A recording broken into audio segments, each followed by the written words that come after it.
Tarehe 25 June, vijana wa Kenya wanapanga kukusanyika kwa heshima ya waliopoteza maisha wakati wa maandamano ya awali. Lakini sasa taarifa mpya zinasema kwamba kuna njama kubwa ya kufuruga maandamano hayo. Je, serikali inahusika? Hebu tuangazie. Mpango wa kisiri wa viongozi wakuu.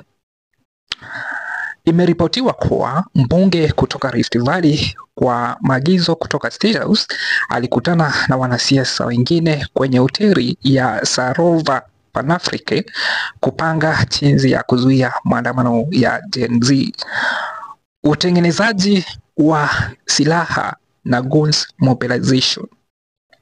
Maelfu ya rungu zimetengenezwa mjini Nanyuki na kupelekwa Nairobi kwa magari ya polisi. Vijana kutoka mitaa ya mabanda walichukuliwa wakiahidiwa hela na kinga ya kisheria. Mbinu za digital ama kidijitali na kiakili. Serikali pia inapanga propaganda. Simu za wanamanaji aswa wanawake zimekuwa shabaha, yani zimelengwa ya kunyang'anywa, na kwenye mitandao kutawekwa hashtags mingi za kuharibu maandamano.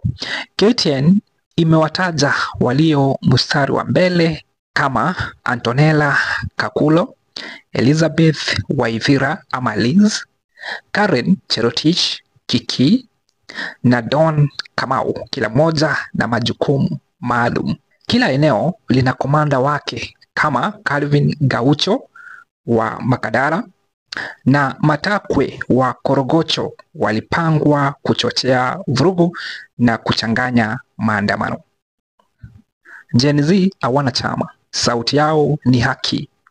Na sasa wakati wao unanyamazishwa kwa ujanja, sisi tunasimama nao. Maandamano haya ni kumbukizi, si vita, lakini njama imepangwa.